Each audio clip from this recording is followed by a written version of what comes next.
नमस्कार। हमने पिछले वीडियो में चैप्टर रिलेशन एंड फंक्शन जो है उसका थ्योरी पार्ट देखा था। इस वीडियो में हम लोग रिलेशन एंड फंक्शन का जो PYQs है ना, जो CBSE में आपके पूछे गए हैं तो हम देखेंगे। तो आपके सामने जैसे पहला क्वेश्चन लिखा हुआ है, if r equals to a cube and a is a prime number less than 5 be a relation. मतलब एक रिलेशन की डेफिनेशन दी गई है और आपसे कह रहा है find the range of this relation, right. तो इस रिलेशन की रेंज पता करना है। याद करो मैंने आपको बताया था, अगर आपके पास ये x, y टाइप का अगर पेयर लिखा हो तो इसमें मैंने कहा था कि जो y होता है that is part of range, है ना। मैंने ये कहा था ये रेंज, वहाँ पर मैंने रेंज और कोडोमेन के बारे में बात किया था। तो रेंज और कोडोमेन में डिफरेंस क्या होता है, तो अगर आपने प्रीवियस वीडियो देखा नहीं है तो उसको आप देखें फॉर बेटर अंडरस्टैंडिंग। तो यहाँ पे आपसे कह रहा है कि एक ऐसा नंबर है, ए आपका प्राइम नंबर है विच इज़ लेस देन 5। तो मतलब ए की वैल्यू क्या क्या लेनी है, ए की वैल्यू लेनी है आपके पास 2, फिर आपके पास लेना है 3, लेस देन 5 आपको लेना नहीं है, राइट। तो क्या लेंगे, सिर्फ 2 और 3 नंबर लेंगे। तो यहाँ पे रखेंगे अगर रिलेशन में, तो रिलेशन के अंदर क्या क्या आएगा, तो रिलेशन के अंदर आएगा आपके पास 2, और यहाँ पर लिखा है a क्यूब, तो 2, 8 हो जाएगा। दूसरा वाला नंबर क्या हो जाएगा यहाँ पे 3,27 हो जाएगा। तो ये देख रहे हैं आपके पास जो रिलेशन इस तरीके से डिफाइंड था। तो इस रिलेशन की डेफिनीशन के हिसाब से आपके पास रिलेशन के अंदर ये 2 एलिमेंट आएंगे जिसमें से रेंज कौन सा हिस्सा होगा, ये और ये होगा। तो इसकी अगर आपसे पूछिएगा रेंज, तो रेंज आपके पास आ जाएगा क्या, वो आ जाएगा 8,27, ठीक है। तो उस रेंज के अंदर सिर्फ और सिर्फ 2 ही एलिमेंट होंगे, दैट इज 8 और 27, राइट। तो ये था पहला क्वेश्चन। अगर इसी में आपसे पूछता डोमेन क्या है, तो डोमेन आपके पास क्या होता है 2 और 3। अगर आपसे पूछ लेता डोमेन क्या है, तो इस केस में पूछता डोमेन आपके पास होता 2 और 3। तो रेंज और डोमेन इस तरीके से निकाला जाता है किसी रिलेशन में, अगर आपको रिलेशन गिवन है तो। अगला क्वेश्चन देखते हैं, नेक्स्ट क्वेश्चन। ये आपके पास सेकेंड क्वेश्चन है। सेकेंड क्वेश्चन आपका अच्छा क्वेश्चन है, जरा देखिए क्या है, जरा देखते हैं। आपसे कह रहा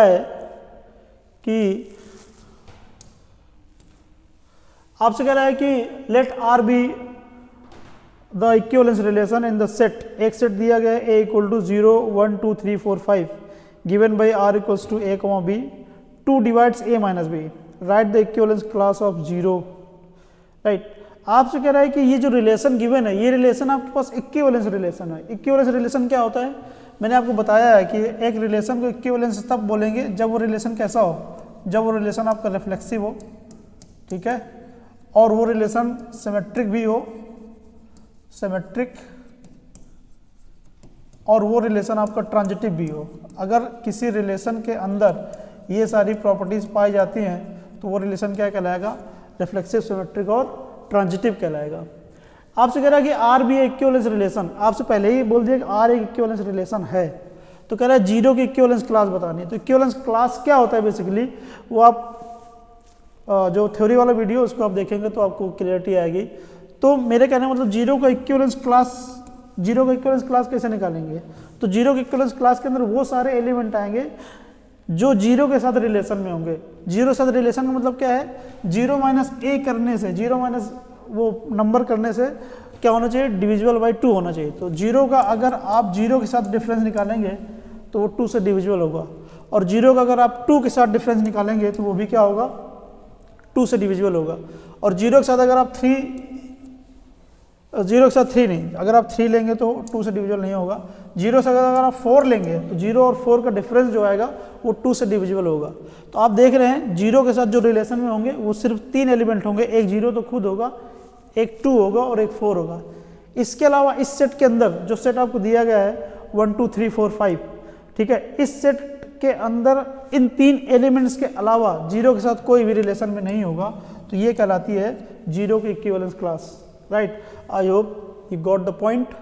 and what is equivalence class, you can refer the theory video of this topic, right. अगला क्वेश्चन देखते हैं। नेक्स्ट क्वेश्चन आपके सामने ये है, जरा देखिए नेक्स्ट क्वेश्चन क्या कर रहा है आपसे।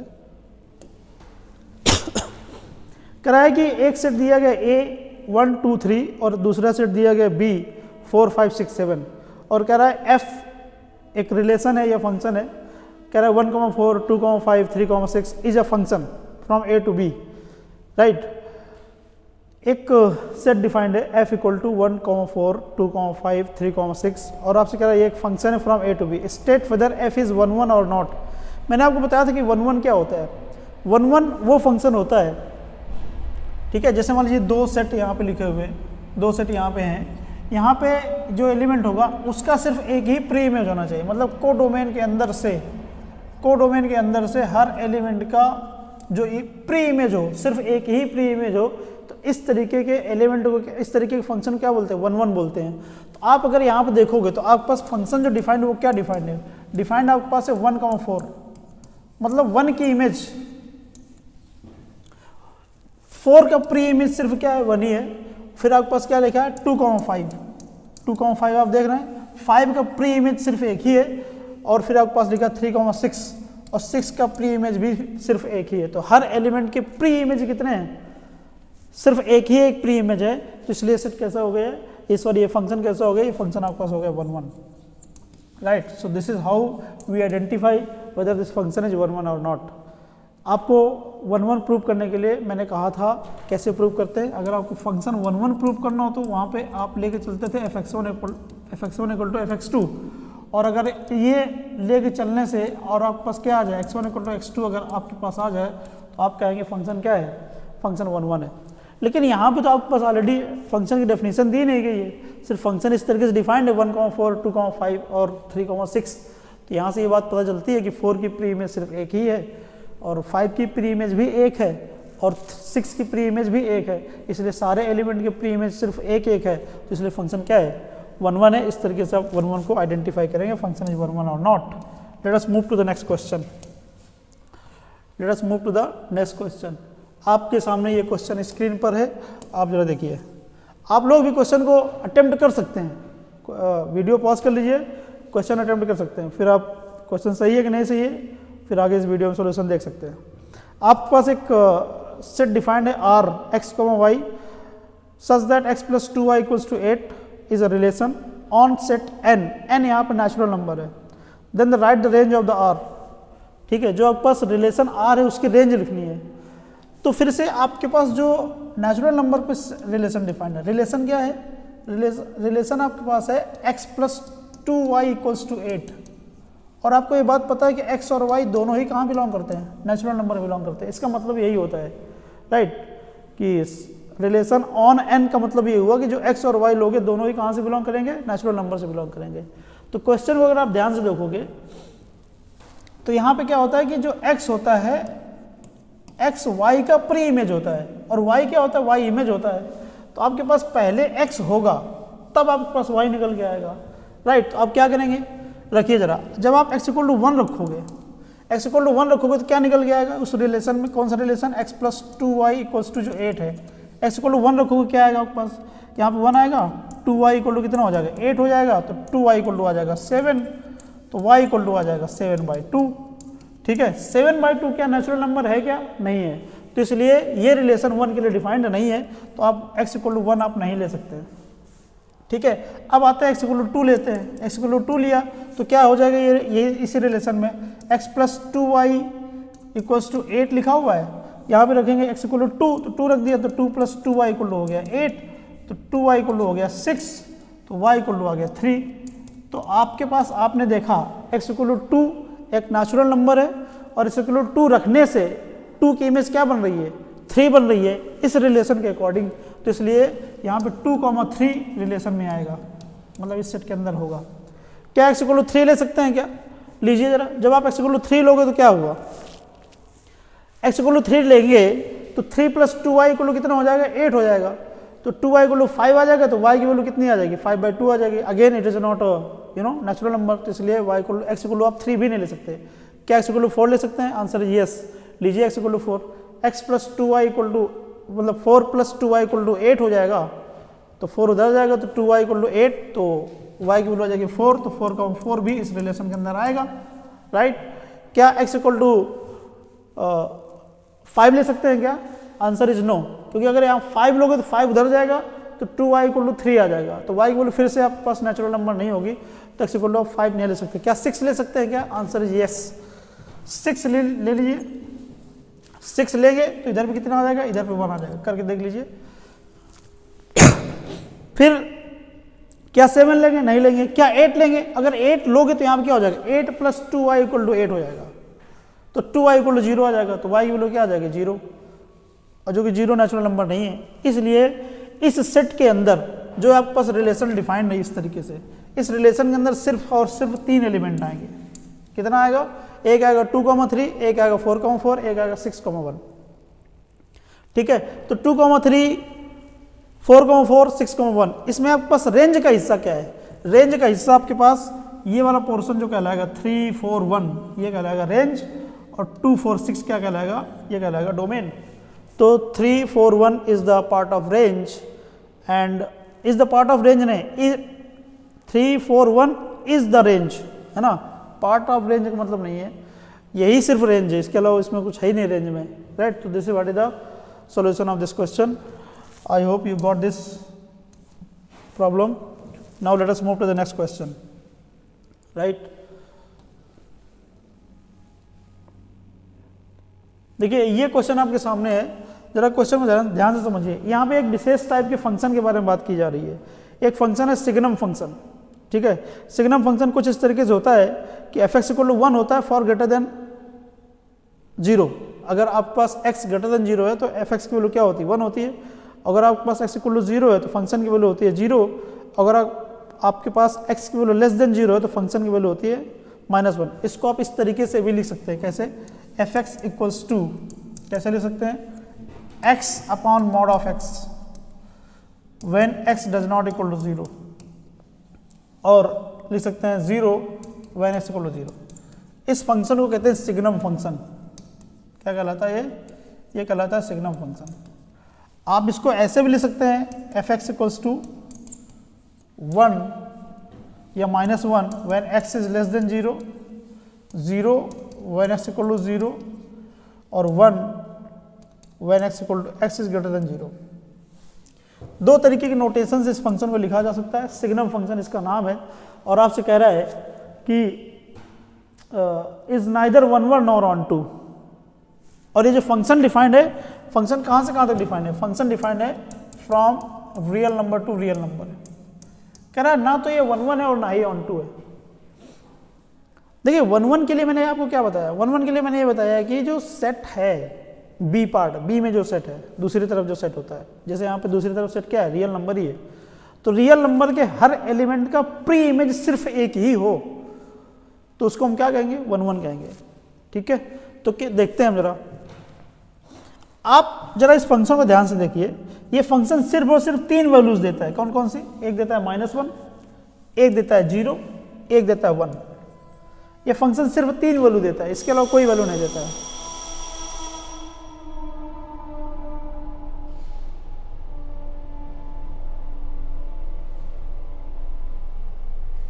तो ये फंक्शन आपको सिर्फ 3 वैल्यू देता है, एक देता है -1, एक देता है +1, एक देता है 0। -1 कब देता है? अगर इस पूरे नंबर लाइन के 3 हिस्से कर लूँ, एक कर लूँ इधर नेगेटिव, एक कर लूँ इधर पॉजिटिव, और एक यहाँ पे कर लूँ 0। ठीक है, तो अगर आप नेगेटिव की तरफ से कोई भी नंबर लीजिए, दूसरी तरफ भी रियल नंबर ही आएंगे, लेकिन रियल नंबर में उनको मैं 2-3 नंबर को स्पेसिफाई करूंगा। एक करूंगा -1, फिर 0 और ये 1। ठीक है, एक तरफ मैंने कर दिया -1, एक 0 कर दिया, एक 1 कर दिया। अब मुझे ये बताइए, आप नेगेटिव की तरफ से कोई भी एलिमेंट लेंगे तो आप कहाँ पे जाएंगे? -1 पे जाएंगे। कहने का मतलब क्या है, इस -1 के लिए कितने प्री इमेज हैं? Infinite number of pre image हैं। आप जरा देखिए, -1 के लिए कितने प्री इमेज है? इनफाइनाइट नंबर ऑफ एलिमेंट्स हैं जो कि प्री इमेज है -1 के लिए। 0 के लिए तो अलग ही एक ही है, उसके लिए कोई दिक्कत नहीं है, लेकिन 1 होने के लिए क्या होना चाहिए? हर एलिमेंट का प्री इमेज एक ही हो, एक से ज़्यादा नहीं होना चाहिए। जबकि -1 के प्री इमेज कितने हैं? इनफाइनाइट है। ऐसे ही 1 के लिए प्री इमेज कितने हैं? भाई ये पूरा सेक्शन जो positive part of real number है वो कहाँ पे मैपिंग हो रही है? उसकी 1 पे मैपिंग हो रही है। तो कहने मतलब इस 1 के लिए प्री इमेज कितने हैं? सारे पॉजिटिव रियल नंबर्स उसकी प्री इमेज है। तो क्या है? 1 है, नहीं है। मैंने कहा है 1 1 होने के लिए हर एलिमेंट की प्री इमेज सिर्फ एक ही होनी चाहिए, जबकि यहाँ पे क्या है, 2 एलिमेंट ऐसे हैं जिनके infinite number of pre images हैं, इसलिए ये 1 1 नहीं है। क्या ये ऑन टू है? ऑन टू मैंने कहा था कि यहाँ पे कोई भी एलिमेंट, जैसे इधर पे क्या लिखा है, रियल नंबर लिखा हुआ है, हर एलिमेंट का कम से कम एक प्री इमेज जरूर होना चाहिए। मतलब बड़ा कंफ्यूजन वाली बात है यहाँ पे। 1 1 के लिए मैंने क्या कहा, 1 1 के लिए हर एलिमेंट का एक ही प्री इमेज होनी चाहिए, ये 1 1 होता है। और ऑन टू के लिए क्या होता है, every element has at least one pre image, जबकि यहाँ पे क्या है, यहाँ पे सिर्फ आपको -1 और 0 और 1, इसके अलावा यहाँ पे 1/2 आएगा। 1/2 का कोई प्री इमेज है क्या? नहीं है, क्योंकि 1/2 का इमेज में आता ही नहीं है, तो 1/2 का कोई प्री इमेज नहीं है, राइट। हर एलिमेंट का कोई ना कोई प्री इमेज होना चाहिए था, ये होता है ऑन टू के लिए। जबकि यहाँ पे क्या है, आप ये देख रहे हैं इस पूरे फंक्शन में, क्या देख रहे हैं, इस पूरे फंक्शन में आप ये देख रहे हैं कि -1 और 0 और 1 इनके अलावा किसी भी एलिमेंट का प्री इमेज नहीं है। जबकि रियल नंबर के अंदर तो इनफाइनाइट नंबर ऑफ एलिमेंट्स होते हैं ना, उनका तो कोई प्री इमेज नहीं है, उनका तो मैपिंग से कोई लेना देना नहीं है, इसलिए ऑन टू भी नहीं है, राइट। तो it is this function is neither 1 1 nor onto, right. तो this is how we discussed this question. Now let us move to the next question. फिर से आपके पास एक फंक्शन दिया गया है, आप जरा ध्यान से देखिए। You are given with a function, right. आपसे कह रहा है कि एक फंक्शन जो f(x) लिखा हुआ है, f(x) लिखा हुआ है 5x, और फंक्शन जो डिफाइंड है, कहाँ से डिफाइंड है, कहाँ से कहाँ तक डिफाइंड है, वो डिफाइंड है natural number two natural number. अगर आप थ्योरी में अगर याद करें, जो मैंने वीडियो डिस्कस किया है, उसमें मैंने ये कहा था कि दुनिया का कोई भी लीनियर फंक्शन अगर है आपके सामने, तो फंक्शन 1 1 भी होता है, वो फंक्शन ऑन टू भी होता है। लेकिन मैंने उस टाइम पे ये बात भी कहा था कि ये बात जो मैं बोल रहा हूँ, जो जनरल वाली बातें बोली जाती है, वो सिर्फ और सिर्फ रियल नंबर के लिए बोली जाती है। अगर आप यहाँ पे सेट चेंज कर देंगे, मतलब ये रियल नंबर की जगह कोई दूसरी चीज़ें आ जाएंगी, तो फिर फंक्शन का नेचर बदल सकता है, ठीक है। तो ये डिपेंड करता है कि आप रियल नंबर की जगह पे क्या ले रहे हैं। तो जो मैंने वो बात बोली थी कि लीनियर फंक्शन हमेशा क्या होता है, 1 1 और ऑन टू होता है, राइट। तो वो बात सिर्फ और सिर्फ कब सही है, वो तब सही है जब दोनों तरफ ही क्या हो, रियल नंबर हो। अगर इसके अलावा आप दूसरा सेट लेते हैं, तो फिर सेट क्या लेते हैं इस बात पे डिपेंड करेगा। जैसे आपने यहाँ पे क्या लिया है, नेचुरल नंबर लिया हुआ है, और आपको बताना है क्या ये 1 1 है, ठीक है। मतलब आपको बताना है इंजेक्टिव, सर्जेक्टिव और बोथ। मैंने कहा था इंजेक्टिव का मतलब 1 1 कहा था, है ना। जो इंजेक्टिव होता है इसका मतलब होता है 1 1, ठीक है। और जो सर्जेक्टिव होता है इसका मतलब होता है ऑन टू। ये बात मैंने आपको थ्योरी में बताई थी, अलग अलग नाम होते हैं, या फिर दोनों हैं, बोथ। तो हमें ये देखना है क्या ये इंजेक्टिव है, क्या ये सर्जेक्टिव है, क्या ये दोनों ही है, ये बात हमें चेक करनी है। अगर ये नेचुरल नंबर ना होता, ठीक है, रियल नंबर होता, तो ये दोनों ही होते, क्योंकि ये बात मैंने थ्योरी में बताई थी कि अगर फंक्शन रियल है, सॉरी लीनियर है, देखो ये फंक्शन आपका लीनियर फंक्शन है, अगर लीनियर फंक्शन है और सेट आपके पास रियल नंबर है, तो 1 1 भी होता है और ऑन टू भी होता है। लेकिन यहाँ पे आपके पास जो सेट दिया गया है वो कैसा दे दिया गया है, वो नेचुरल नंबर है। तो नेचुरल नंबर के हिसाब से इसको चेक करेंगे। इंजेक्टिव चेक करने के लिए मैंने क्या कहा था, मतलब 1 1 चेक करने के लिए मैंने कहा था आप लेके चलेंगे f(x1) = f(x2), ठीक है। ये लेके चलने के बाद आपके पास क्या आ जाना चाहिए, आपके पास सॉल्यूशन में, कंक्लूजन में आना चाहिए x1 = x2। तो f(x1) करेंगे मतलब क्या आएगा, 5x1 आएगा, इक्वल टू के यहाँ पे क्या आएगा, 5x2 आएगा। 5 से 5 कैंसिल हो सकता है, तो आपके पास कितना है, x1 = x2 आया। मैंने कहा था अगर आपके पास f(x1 = f(x2) सॉल्व करेंगे और आपके पास कंक्लूजन में क्या आ जाए, x1 = x2 आ जाए, तो आप ये डिक्लेयर कर देंगे कि फंक्शन आपके पास 1 1 है। ये फंक्शन आपके पास 1 1 है, मतलब इसके 1 1 होने पे कोई फर्क नहीं पड़ रहा है, चाहे आप यहाँ पे सेट रियल नंबर हो या फिर नेचुरल नंबर हो। अब बात करते हैं दूसरे पार्ट के, सर्जेक्टिव के। सर्जेक्टिव का मतलब क्या होता है, ऑन टू। अब मैं क्या करूँगा, यहाँ पे जरा देखिए थोड़ा सा। सर्जेक्टिव का मतलब होता है ऑन टू। ये यहाँ पे आपके पास नेचुरल नंबर है, यहाँ पे आपने लिख दिया 1 2 3 4 5 6 7 8 9 10 ऐसे लिख दिया मान लीजिए। इधर मैंने बहुत सारे नंबर लिए, 1 2 3 फिर 5 ले लिया डॉट डॉट करके, मतलब 6 7 8 10 ले लिया, फिर मैंने यहाँ पे डॉट डॉट करके 15 ले लिया, मतलब 10 और 15 के बहुत सारे नंबर हैं यहाँ पे, 11 है, 12 है, ऐसे डॉट डॉट कर दिया, फिर ऐसे डॉट डॉट करके 20 ले लिया, फिर इसके बाद 21 आएगा, 22 भी आएगा, डॉट डॉट करके 25 भी आएगा, फिर ऐसे डॉट डॉट किया 29 भी आएगा, 30 भी आएगा, डॉट डॉट कर, ऐसे सारे नंबर से ले लिए सारे। इधर भी नेचुरल नंबर लिखा, इधर भी नेचुरल नंबर लिखा। हमें चेक करना है ऑन टू है क्या। 1 तो हमने देख लिया कि 1 है, ऑन टू चेक करना है।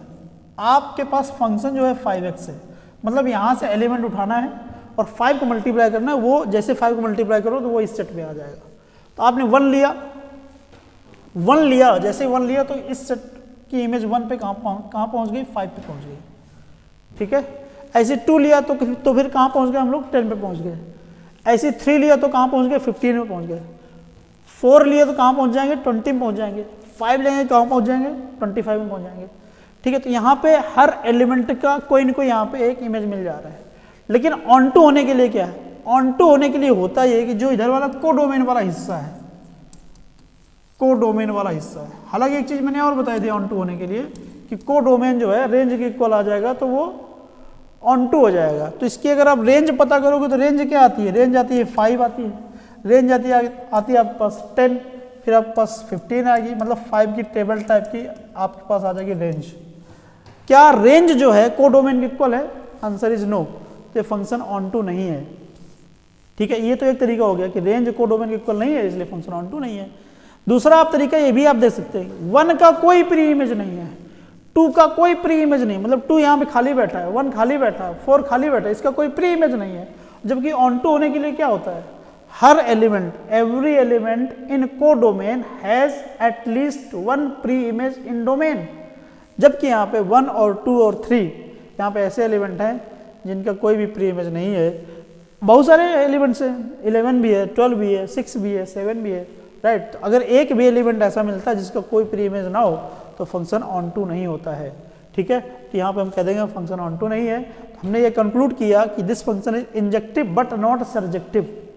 जबकि अगर ये नेचुरल नंबर की जगह क्या होता, रियल नंबर होता, फंक्शन लीनियर था तो फंक्शन क्या बन जाता, वो धूमधाम से क्या होता, 1 भी होता और ऑन टू भी होता। Now let us move to the next question.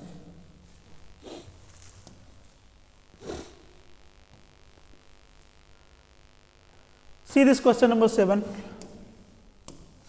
What is that? आप कह रहा है कि आपसे कह रहा है so that the relation R in the set 1, 2, 3 given by this 1, 1, 2, 2, 3, 3, 1, 2, 2, 3 is reflexive but neither symmetric nor transitive. क्या ये रिफ्लेक्सिव है क्या? Answer is yes. भाई एलिमेंट आपके पास क्या है, रिफ्लेक्सिव की डेफिनेशन क्या बताई गई थी, डेफिनेशन ये बताई गई थी कि अगर सेट है आपके पास तो a, b अगर रिलेशन में है तो रिफ्लेक्सिव होने के लिए मैंने कहा था a, a भी रिलेशन में होना चाहिए, ये हमने पढ़ा है थ्योरी पार्ट में। तो ये रिफ्लेक्सिव है क्या, है। देखिए सेट आपके पास 1, 2, 3 दिया गया है, 1, 2, 3 ये आपके पास सेट दिया गया है। तो 1 का 1 के साथ इमेज बना हुआ है, पेयर बना हुआ है, 2 का 2 के साथ बना हुआ है, 3 का 3 के साथ बना हुआ है, इसलिए रिफ्लेक्सिव है और धूमधाम से है। क्या है, सिमेट्रिक है? आंसर इज नो, क्योंकि 1, 2 रिलेशन में है बट 2, 1 जो है वो रिलेशन में नहीं है, इसलिए आपका ये रिलेशन सिमेट्रिक नहीं है। क्या है, ट्रांजिटिव है? Answer is no. क्यों?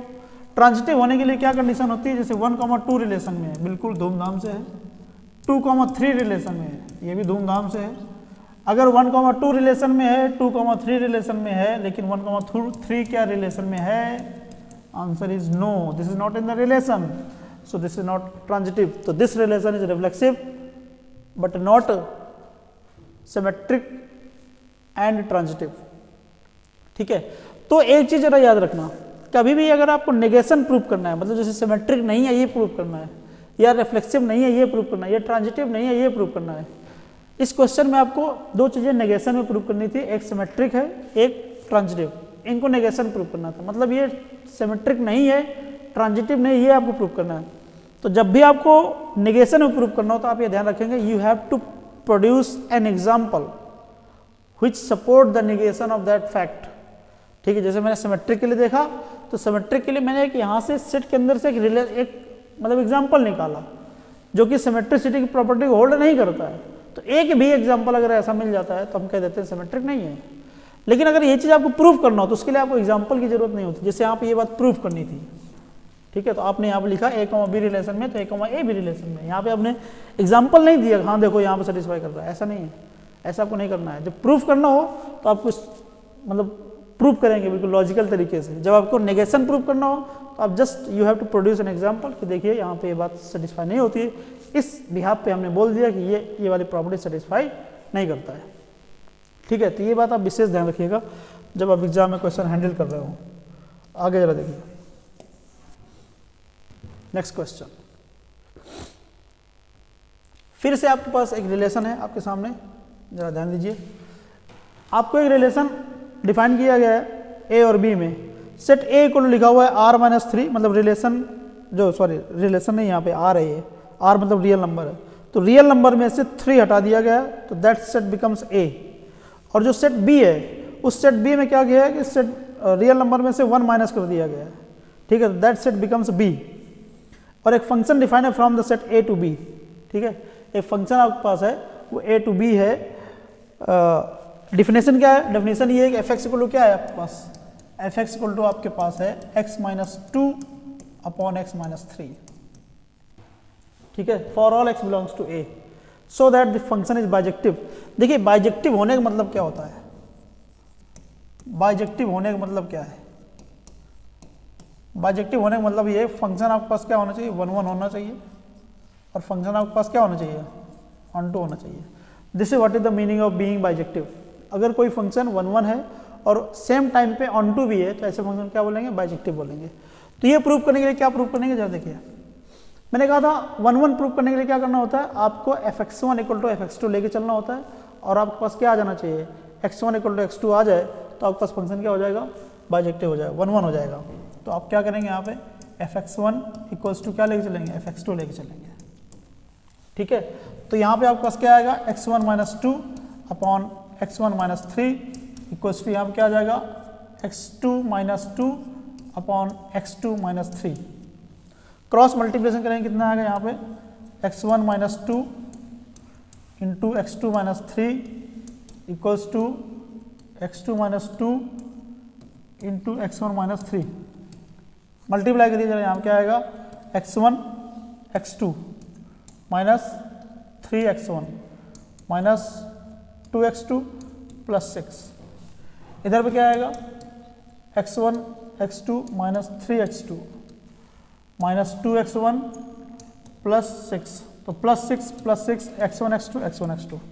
यहाँ पे आपके पास है माइनस 3x1, ठीक है, माइनस 3x1 आप इधर ले जाइए और माइनस 2x2 आप इधर ले आइए, तो इधर पे आ जाएगा x2, इधर पे आ जाएगा x1।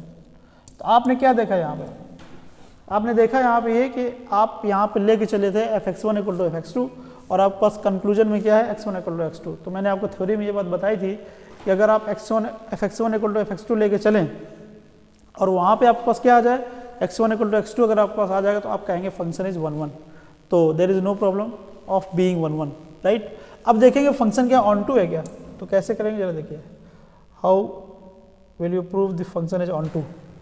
ऑन टू प्रूव करने के लिए जरा आप इस बात को गौर से देखिए, आप एफ एक्स को क्या मानेंगे, आप वाई मान लेंगे, एफ एक्स की क्या मान लेंगे, वाई मान लेंगे, और एफ एक्स की वैल्यू क्या है, एफ एक्स की वैल्यू हो जाएगी x2 upon x minus two upon x minus three equals to I. अब ये करने के बाद आप क्या करेंगे, आप करेंगे ये कि आप x की वैल्यू निकालेंगे y के टर्म्स में। माइंड वेल, मैंने कहा x की वैल्यू 1 y के टर्म्स में, तो क्रॉस मल्टीप्लिकेशन करिए तो x minus two equals to कितना आ जाएगा, यहाँ पे आ जाएगा एक्स वाई माइनस 3y। मैंने कहा है आपको x की वैल्यू निकालना है किसके टर्म्स में, y के टर्म्स में, तो इस एक्स वाई को इधर ले आइए, तो x minus X Y equals to 2 minus 3y, ठीक है। यहाँ से आप x कॉमन कर लीजिए, अंदर कितना आ जाएगा 1 माइनस वाई इक्वल्स टू कितना आ जाएगा 3 minus 2 minus 3y, 2 minus 3y, तो ये x इक्वल टू कितना आ जाएगा 2 माइनस 3y अपन कितना 1 माइनस वाई, ठीक है। ये जो मैंने यहाँ पर निकाला है बेसिकली, आपके पास जो फंक्शन डिफाइंड है कहाँ से कहाँ तक डिफाइंड है, फ्रॉम ए टू बी। यहाँ पे क्या करना है, x यहाँ से आता है और y यहाँ से आता है, ठीक है। और b इक्वल टू बेसिकली है क्या, b इक्वल टू है रियल नंबर में से आपको 1 माइनस करना है। मतलब ये है कि आप y की वैल्यू 1 नहीं ले सकते हैं, रियल नंबर में आप सारी चीज़ें ले सकते हैं, लेकिन आपके पास 1 अवेलेबल नहीं होगा for the value of y। ठीक है, तो आपको बात ये बात भी समझ में आ रही है, आपने यहाँ पे जो निकाला है अगर आप 1 रख देंगे तो ये डिफाइंड भी नहीं होगा क्योंकि नीचे 0 आ जाएगा। तो आपके बात भी समझ में आ रहा है कि 1 आप ले नहीं सकते और 1 आपके पास है भी नहीं है।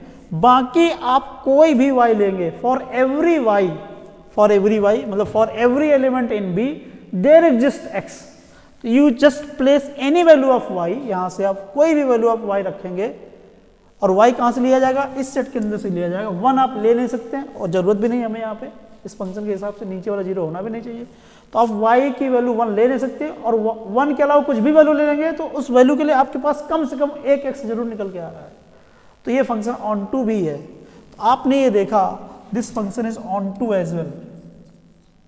मैं इस बात को फिर से समझा रहा हूँ, ठीक है, जरा देखिए मैं बोलना क्या चाह रहा हूँ। मैंने आपको ये बोला कि ये जो ऑन टू प्रूव करने के लिए मैंने आपको ये बोला कि इस फंक्शन को पूरे को y के इक्वल मान लेंगे और यहाँ से हम x की वैल्यू निकालेंगे y के टर्म्स में। और आपको पता है y जो है बेसिकली कहाँ से आ रहा है, b से आ रहा है। क्यों b से आ रहा है, क्योंकि ये जो फंक्शन है इस फंक्शन की वैल्यू तो b से आएगी ना, इसी को तो हमने y माना था। तो y की वैल्यू कहाँ से आ रही है, b से आ रही है। और b क्या है, रियल नंबर में 1 माइनस कर दो वो b बन जाता है।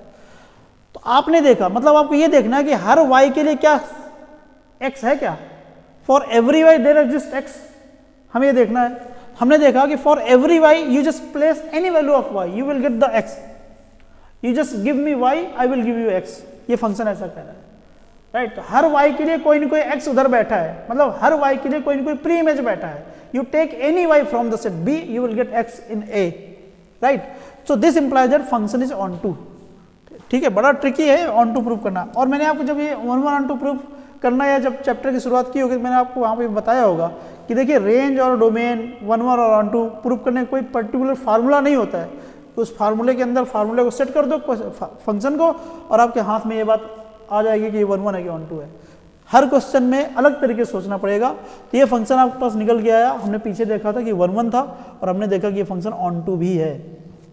तो जो फंक्शन 1 होता है, मतलब जो फंक्शन 1 और ऑन टू दोनों ही होता है, वही फंक्शन क्या होता है, बाइजेक्टिव होता है।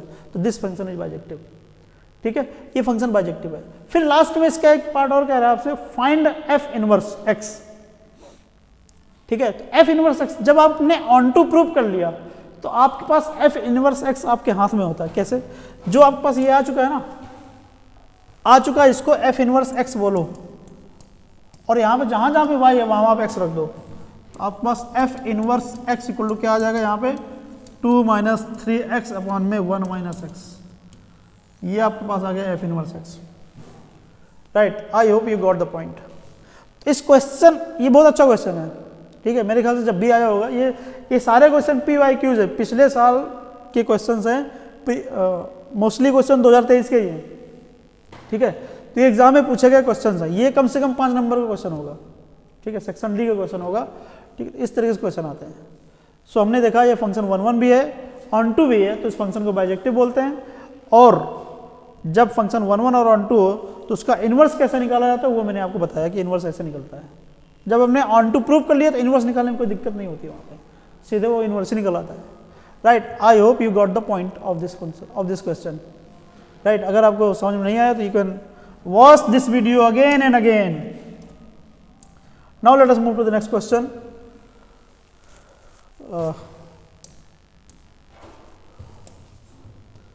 Let us move to the next question. Question number 9. Question number 9 आपके सामने स्क्रीन पर है। आपसे कह रहा है कि if z is the set of all integers and r is a relation on the set z defined as a comma b such that a comma b belongs to integers and a minus b is divisible by 5, prove that r is an equivalence relation। हालांकि अगर आपने पीछे अगर आप theory part देखा होगा तो मैंने ये वाला क्वेश्चन वहाँ पे एग्जांपल में लिया था। ठीक है, तो ये क्वेश्चन भी आपके एग्जाम में कभी ना कभी पूछा गया है। तो कैसे करेंगे जरा देखिए, आपका एक रिलेशन डिफाइंड है r। ठीक है, रिलेशन r कैसे डिफाइंड है, r डिफाइंड है यहाँ पे कि divisible by 5, a minus be divisible by 5, तो a और b को हम कहेंगे रिलेशन में है, ठीक है। तो मेरे कहने का मतलब क्या है, रिफ्लेक्सिव है। Is it reflexive? Answer is yes. कैसे रिफ्लेक्सिव? मतलब ये होता है a comma a B relation के अंदर होना चाहिए, वही रिफ्लेक्सिव होता है। तो a कॉमा a रिलेशन में आएगा। क्यों आएगा भाई? क्योंकि a माइनस a करने से 0 आएगा, which is divisible by 5, which is divisible by 5, ये बात आप लिखेंगे, विच इज डिविजिबल बाई 5, जो कि 5 से क्या है, डिविजिबल है, तो इसलिए फंक्शन क्या है, ये रिफ्लेक्सिव है। क्या है, सिमेट्रिक है? Answer is yes.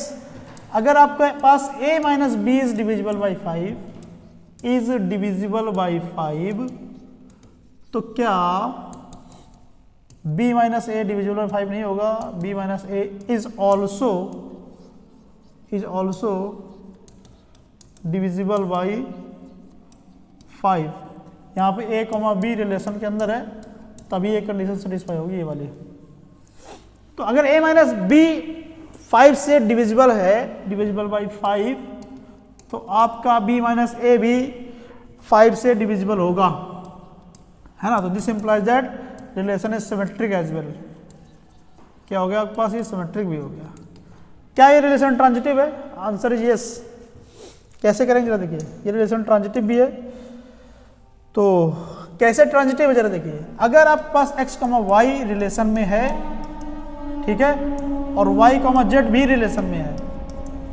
x, y relation में होने का मतलब क्या हुआ कि x माइनस वाई जो भी आएगा 5 से डिविजिबल होगा, तो 5m टाइप का होगा। और y, z रिलेशन में इसका मतलब क्या हुआ कि y माइनस z जो भी होगा that will be also divided by 5, it will give you 5n type. तो हमें देखना है क्या x माइनस जेड भी 5 से डिविजिबल है क्या, x माइनस जेड। तो इसको x माइनस जेड को आप ऐसे लिख सकते हैं, x minus y plus y minus z, x minus y, इसके आप लिख सकते हैं 5m plus 5n, you take 5 common तो you will get m plus n, तो this implies that it is also divisible by 5। So this relation is equivalence relation, right. ये हमने जब थ्योरी किया था तो भी वहां पे ये वाला एग्जांपल लिया था, तो you can watch that part also. अगर आपसे कह रहा है कि ये इक्विवेलेंस रिलेशन आ गया, ये सिमेट्रिक भी है, रिफ्लेक्सिव भी है, ट्रांजिटिव भी है, तो रिलेशन कैसा हो गया, ये रिलेशन आपके पास हो गया इक्विवेलेंस रिलेशन। तो अगर आपसे ये पूछे कि इक्विवेलेंस क्लास बताइए, इक्विवेलेंस क्लास कैसे बताओगे, तो सबसे पहले आप क्लास निकालेंगे जीरो की क्लास। तो जीरो की क्लास के अंदर क्या क्या आ रहा होगा, ठीक है, आप क्लास बता सकते हैं। जीरो की क्लास के अंदर क्या क्या आ रहा है, जीरो की क्लास के अंदर आने का मतलब ये है कि जीरो के साथ कौन कौन से इंटीजर हैं जो कि रिलेशन में होंगे। रिलेशन क्या होगा, ऊपर रिलेशन आपके पास डिफाइंड है, तो जीरो के साथ जो रिलेशन में आएगा वो जीरो खुद आएगा, 5 आएगा, प्लस माइनस 5 कह सकते हैं, प्लस माइनस 10 आएगा एंड सो ऑन। अब निकालेंगे 1 के साथ कौन कौन रिलेशन में आएगा, 1 के साथ रिलेशन में कौन कौन आएगा भाई, 1 तो खुद ही आएगा। फिर इसके बाद क्या आएगा, 1 के साथ रिलेशन में 6 आएगा, इधर पे 6 आएगा और इधर पे क्या आएगा, इधर पे आपके पास 4 आएगा, माइनस 4 आएगा भाई, 6 आएगा माइनस 4 आएगा। फिर उधर पे 11 आएगा, 11 और 1 का डिफरेंस 10 आएगा, और 10 डिविजिबल बाई कितना है, 5 है। इधर पे क्या आएगा, 9 आएगा, माइनस 9 आएगा, इधर पे 11 आएगा। तो आप negative positive negative positive negative positive दोनों तरफ देखते चले जाएंगे, तो आपको 1 की क्लास मिल जाएगी। ऐसे ही आपके पास क्या किसकी क्लास मिलेगी, ऐसे ही आपके पास क्लास मिलेगी किसकी, 2 की क्लास मिल सकती है, 3 की मिलेगी, 4 की मिलेगी। जैसे आप 5 की क्लास निकालोगे तो 5 की क्लास फिर से यही रिपीट होगी। तो मतलब ये जो सेट है पूरा इंटीजर, ये 5 क्लास में डिवाइड हो जाएगा, इक्विवेलेंस क्लास वो ये क्लास है। और आप देखोगे सारी इक्विवेलेंस क्लास क्या है, डिसजॉइंट हैं, और सारी इक्विवेलेंस क्लास का यूनियन क्या है, यूनियन पूरा इंटीजर का सेट है, right. This is how we deal with the problem or situation. Now let us move to the next question, question number 10. You can see this question number 10. आप देख पा रहे हैं question, prove that the greatest integer function fx equal to this is neither 1 1 nor 1 2। पहली बात ये greatest integer function होता क्या है, greatest integer function fx equals to represent कुछ इस तरीके से होता है। ये होता क्या है, ये होता ये है इट इज द इंटीजर, ये क्या इसकी वैल्यू क्या आती है, integer less than or equal to X, less than or equal to x, वो इंटीजर जो x से सबसे पहले हो। मतलब एग्जांपल में अगर हम देखूंगा, जैसे मान लीजिए आप ले लीजिए x इक्वल टू लीजिए मान लीजिए 2.1 लिया, x इक्वल टू लिया आपने 2.3, x इक्वल टू लिया आपने 2.4, x इक्वल टू लिया आपने 2.5। तो ग्रेटेस्ट इंटीजर, अगर यहाँ पे ग्रेटेस्ट इंटीजर लगाओगे आंसर कितना आएगा, 1 आएगा, सॉरी 2 आएगा, यहाँ पे 3 आएगा, यहाँ पे ग्रेटेस्ट इंटीजर भी लगा लीजिए, सब में ग्रेटेस्ट इंटीजर लगा लीजिए। Sanjit sir, as per the schedule, it's a unit period in 11th class. तो अगर आप ग्रेटेस्ट इंटीजर लगाएंगे तो आंसर आपके पास कितना आएगा, यहाँ पे 2 आएगा, यहाँ पर भी 2 आएगा, यहाँ पर भी 2 आएगा, हर जगह 2 आ जाएगा ग्रेटेस्ट इंटीजर। अब ग्रेटेस्ट इंटीजर फंक्शन का मतलब क्या है, अगर आप नंबर लाइन ऐसे प्लॉट करो तो आपके पास यहाँ पे 2 है, देख रहे हैं 2 है, 2.1 कहीं यहाँ पे आएगा, 2.2 कहीं यहाँ पे आएगा, 2.3, मतलब जो भी नंबर के पहले जो सबसे बड़ा इंटीजर होगा that is what is the answer. Greatest integer function का मतलब ये होता है।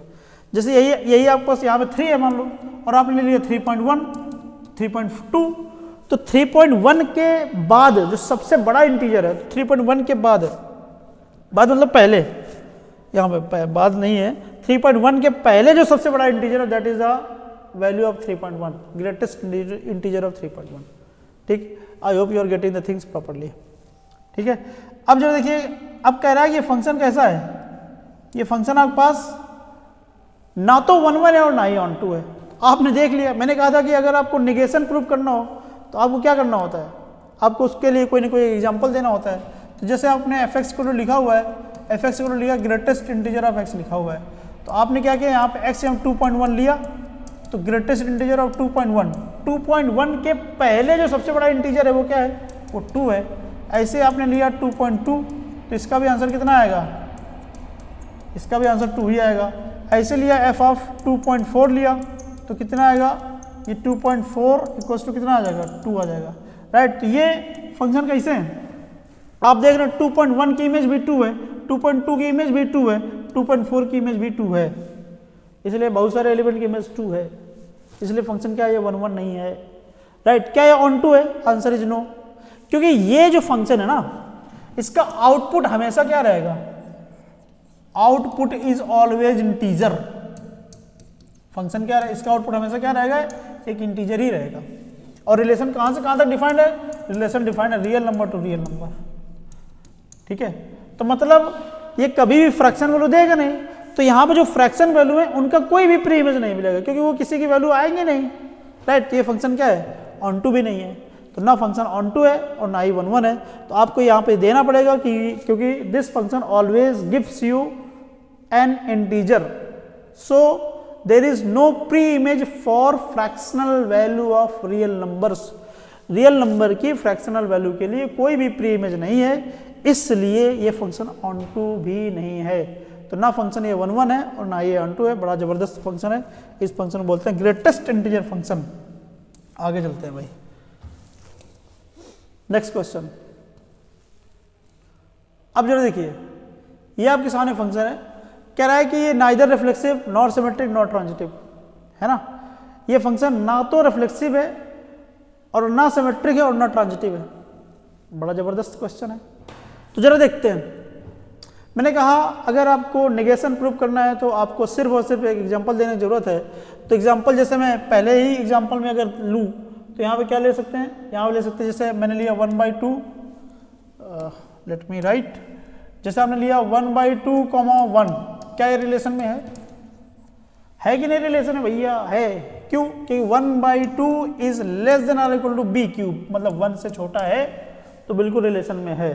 ठीक है, तो क्या 1/2, 1/2 रिलेशन में आएगा क्या, आंसर इज नो। क्यों, 1/2 और इसका क्यूब करोगे तो 1/8 आएगा। कौन बड़ा है, बड़ा तो ये है, लेकिन होना ये चाहिए था, जो कि नहीं ट्रू है। राइट, तो ये रिलेशन रिफ्लेक्सिव नहीं है, नॉट रिफ्लेक्सिव, नॉट रिफ्लेक्सिव। मैंने कहा अगर आपको नेगेशन प्रूव करना है तो you have to produce an example, that's it, इसके अलावा आपको कुछ नहीं करना है। ठीक है, अब कह रहा है कि क्या ये सिमेट्रिक है, देख लेते हैं भाई क्या ये सिमेट्रिक है। आप देखेंगे 2, 8, 2, से 3 ले लें क्या, 3 2,3 ले लो। 2,3 रिलेशन में है क्यों?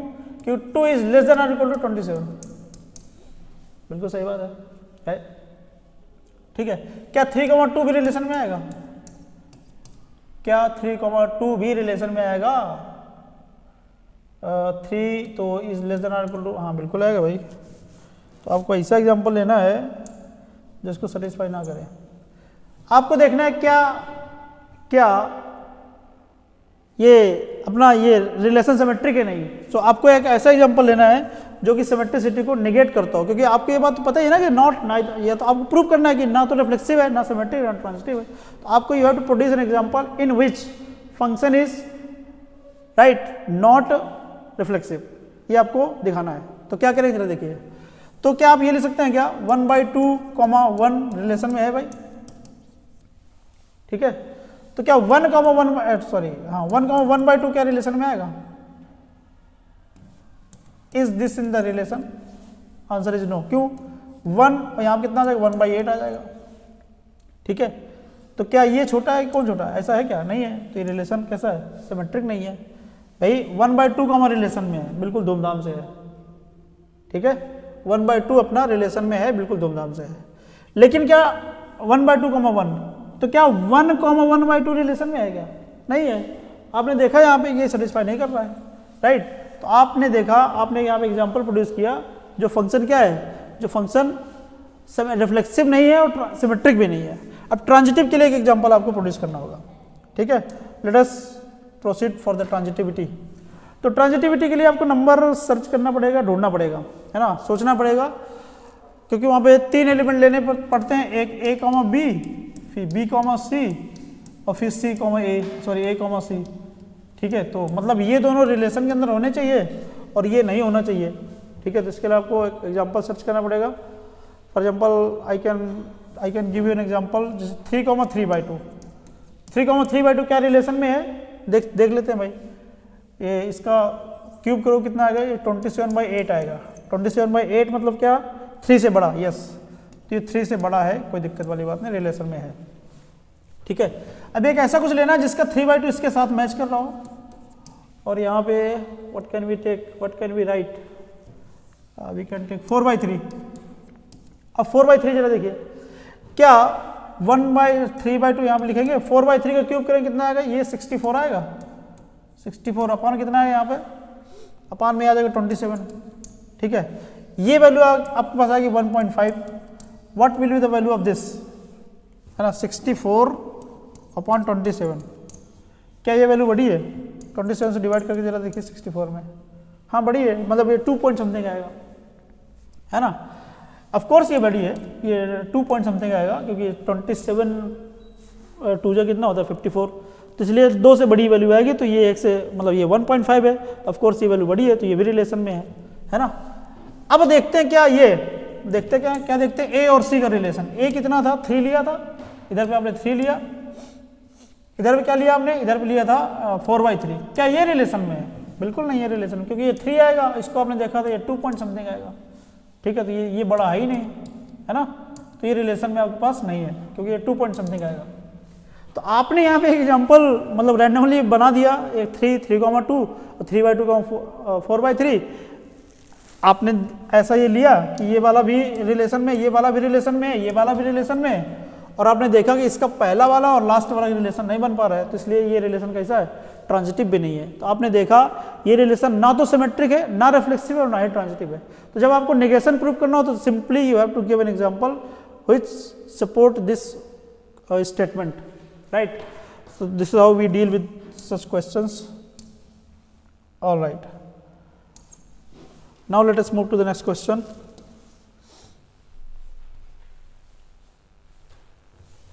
Again, next question is in front of you.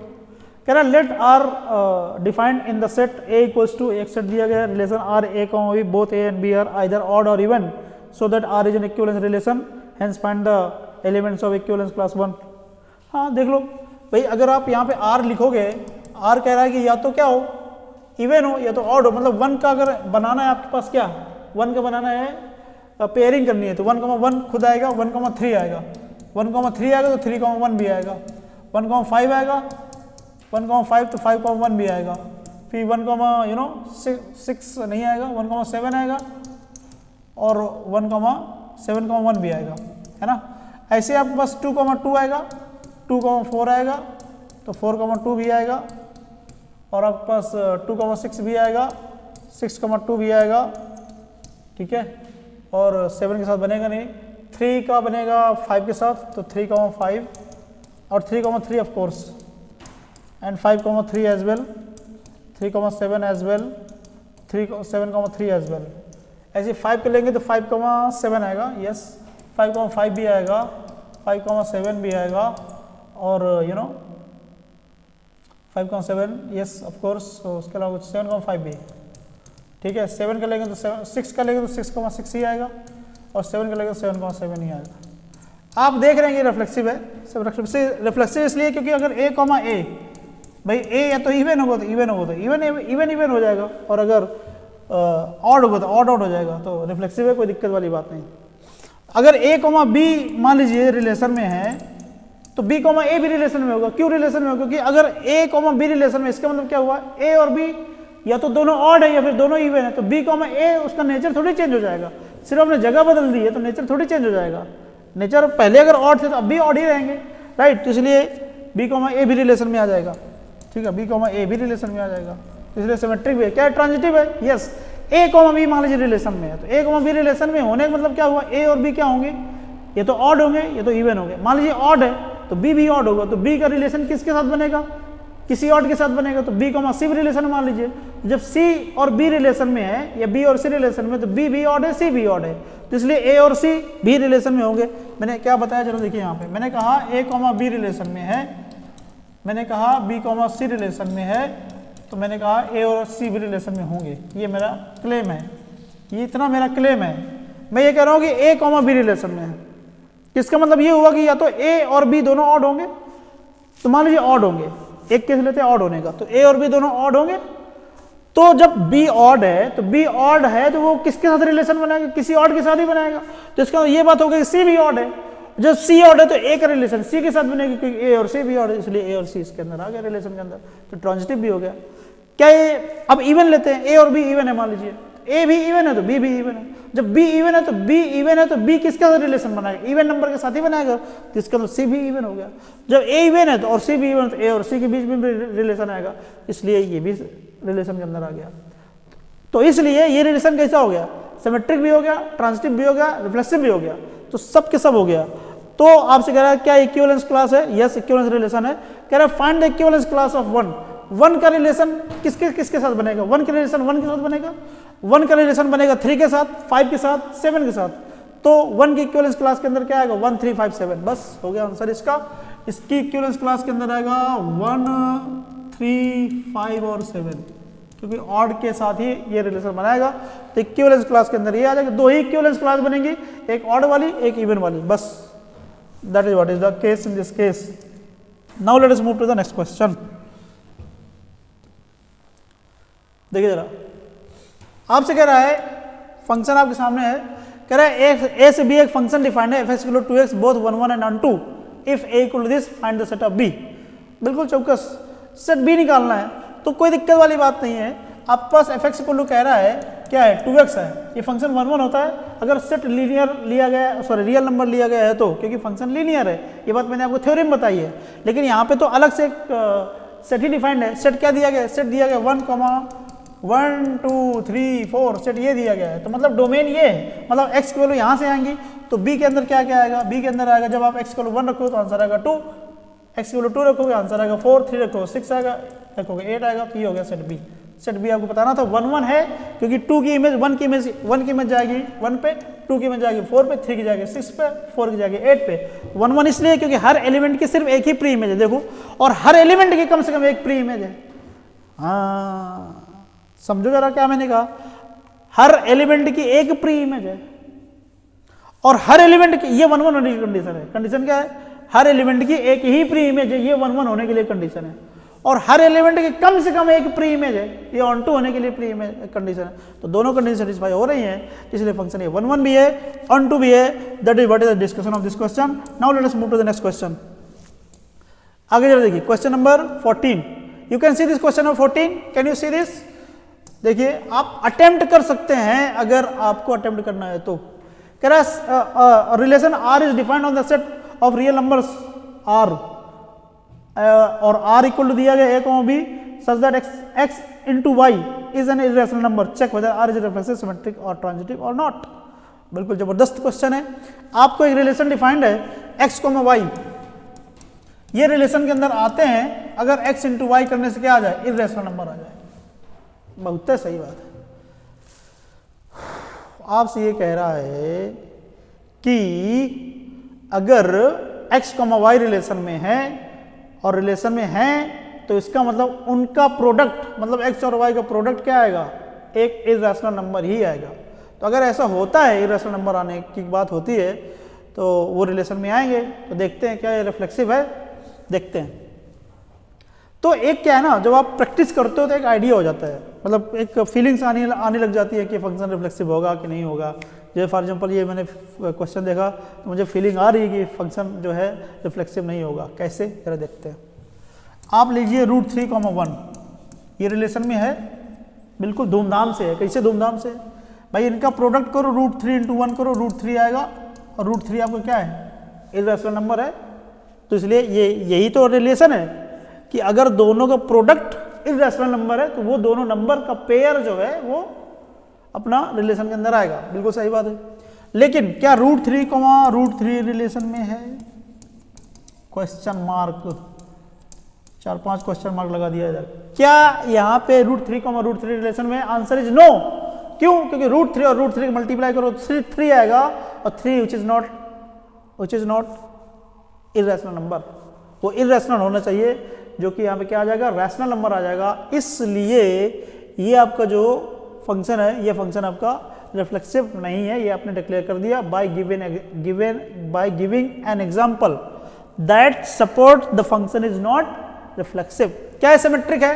Yes. अगर x, y इररेशनल है, sorry x into y irrational है, तो y into x भी, क्योंकि प्रोडक्ट जो होता है, मतलब मल्टीप्लिकेशन जो होता है दो रियल नंबर का, वो कम्यूटेटिव होता है। मतलब x into y वही आएगा जो y into x आएगा, उसका नेचर नहीं बदलेगा। तो ये फंक्शन इररेशनल, मतलब ये फंक्शन कैसा सिमेट्रिक है, क्योंकि x और y का मल्टीप्लाई इररेशनल है, तो y और x का भी मल्टीप्लाई इररेशनल होगा। इसलिए फंक्शन क्या हो गया, इसलिए फंक्शन हो गया अपना क्या, ये हो गया अपना क्या, सिमेट्रिक। ठीक है। क्या ट्रांजिटिव है? Answer is no. क्यों? मैं एग्जांपल देता हूं। आपने लिया √3, 1 रिलेशन में है, बिल्कुल धूमधाम से है।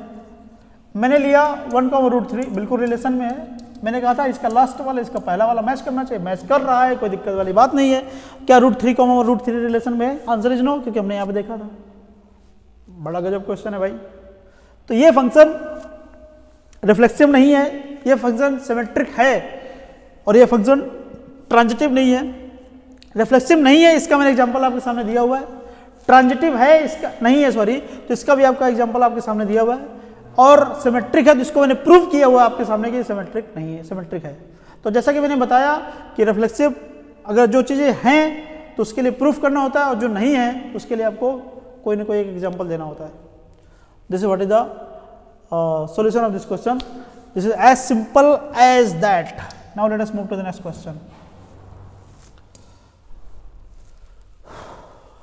How many questions are there? I think this is last, or after that there is one more question. Okay. आपके सामने जरा देखिए, फंक्शन लिखा हुआ है, फंक्शन लिखा हुआ रिलेशन, फंक्शन लिखा हुआ real number two real number, और फंक्शन इस तरीके से डिफाइंड है क्या, 5x - 3/4। आप ये देखेंगे कि फंक्शन कहाँ से कहाँ तक डिफाइंड है, फंक्शन रियल नंबर से रियल नंबर डिफाइंड है, और फंक्शन कैसा है, लीनियर है। तो सर ने बताया था कि अगर फंक्शन लीनियर हो, real number two real number defined हो, तो फंक्शन क्या होता है, 1 1 होता है और ऑन टू भी होता है। तो बस वो तो हो गया 1 1 ऑन टू। तो कैसे करोगे भाई, ये तो आपके समझ के लिए कि ये 1 1 ऑन टू है, लेकिन आपको प्रूफ करना पड़ेगा। तो 1 1 के लिए फॉर 1 1 मैंने आपको बताया फॉर 1 1 के लिए क्या करेंगे भाई, 1 1 के लिए करेंगे fx1 = fx2 लेके चलेंगे, fx1 = fx2 लेके चलेंगे तो क्या आएगा आपके पास 5x1 - 3/4 = 5x2 - 3/4, 4 4 निपट गया, 3 3 निपट गया, आपके पास क्या आ गया, x1 = x2 आ गया। ठीक है, तो this implies that we can declare function is 1 1, this as simple as that. Onto के लिए मैंने कहा था जो भी फंक्शन है उसको fx = y मान लेंगे और x की वैल्यू y के टर्म्स में निकालेंगे, 5x - 3/4 = y, तो आपके पास x = आ जाएगा 4y + 3/5। You take any value of y you will get x। देख लीजिए, कुछ भी आप लेंगे, you give any value of y you will get x, right, for every y there exist x। तो ऐसे केस में क्या होता है, फंक्शन ऑन टू होता है। तो this function is 1 1 and onto both. अगर कोई फंक्शन 1 1 है, ऑन टू है, तो वो फंक्शन क्या होता है, बाइजेक्टिव है। और अगर बाइजेक्टिव है तो उसका f इनवर्स निकलता है। अगर इसका आपको f इनवर्स x निकालने के लिए कहा जाए तो इस y की जगह आप रख देंगे x, so you will gate f inverse x।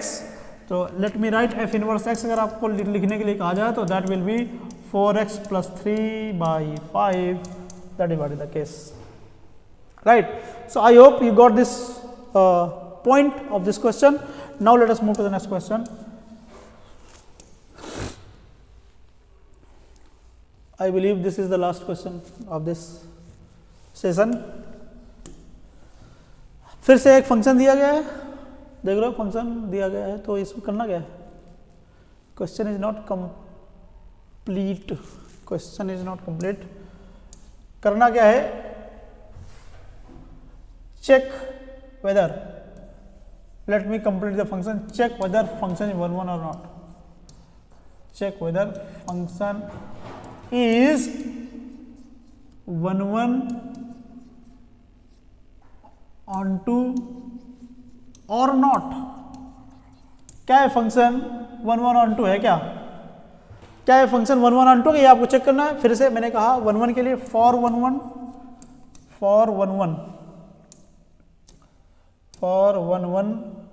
आपको मैंने कहा फॉर 1 1 आपको लेना है fx1 = क्या, fx2। देखिए 4x1 अपॉन कितना, 3x1 + 4 = 4x2 अपॉन 3x2 + 4, इसका मल्टीप्लाई इस तरफ करिए तो आपके पास आएगा 12x1x2 + 16x1 = 2। यहाँ पे आपके पास आएगा 12x1x2 + 16x2, ये कट गया, ये कट गया, x1 = x2 आ गया। तो ये फंक्शन 1 1 है, धूमधाम से 1 1 है। क्या ये ऑन टू है, ऑन टू के लिए मैंने कहा क्या करते हैं, ये आप y मान लेंगे फंक्शन को, 4x में 3x + 4 कर लेंगे, यहाँ से y की x की वैल्यू निकालेंगे y के टर्म्स में, तो यहाँ पे कितना आ जाएगा 3xy + 4y = 4x। तो यहाँ पे आपके पास आ जाएगा 4y अपॉन क्या आएगा भाई, 4 - 3y, सही है क्या, 4 - 3y, yes it is correct, it is x, the value of the value of x, you have got the value of x in terms of y। तो अब जरा देखिए, आप इस सेट से क्या नहीं ले सकते, देखो 1 1 ऑन टू चेक करना था, ये था आपके पास a और ये था आपके पास b, ठीक है। आपने देख लिया कि ये 1 1 तो है, कोई दिक्कत वाली बात नहीं, 1 1 है। क्या है, ऑन टू है, ऑन टू में जो y है, y कहां से आएगा, y आएगा b से, और b से आने के लिए b के अंदर आपके पास क्या है, b के अंदर आपके पास आप 4/3 ले सकते हैं। देखो इसके अंदर 4/3 ले सकते हैं, ठीक है। 4/3 लेंगे तो ये फंक्शन क्या हो जाएगा, डिफाइंड नहीं हो जाएगा। मतलब ये जो फंक्शन है यहाँ पे आया है f इनवर्स x, वो फंक्शन 4/3 के लिए डिफाइंड नहीं है, इसलिए ये फंक्शन जो है ऑन टू नहीं है। समझ रहे हैं क्या भाई, क्योंकि आप यहाँ पे y की वैल्यू अगर 4/3 रख देंगे तो वहाँ पे x की वैल्यू इनफाइनाइट आने लग जाएगी, और इनफाइनाइट तो वो फंक्शन डिफाइंड नहीं होगा। जबकि ये पूरा b जो है ना, पूरा रियल नंबर है। आप देखिए पूरा जब b रियल नंबर है तो इसका मतलब क्या है, y की वैल्यू कुछ भी ले सकते हैं, और कुछ भी लेंगे मतलब एक वो वैल्यू भी ले सकते हैं जहाँ पे नीचे वाला 0 हो जाए, और जब नीचे वाला 0 हो जाए तो फंक्शन डिफाइंड नहीं होगा, उस केस में आपका f इनवर्स x डिफाइंड नहीं होगा। इसलिए उस पॉइंट की वजह से, कौन से पॉइंट की वजह से, 4/3 की वजह से ये फंक्शन 1 तो है लेकिन ऑन टू नहीं है, right. I hope you like the session, right. We will keep doing the same thing for the other chapters as well. और आज हम यहीं पे एंड करेंगे। Thank you very much.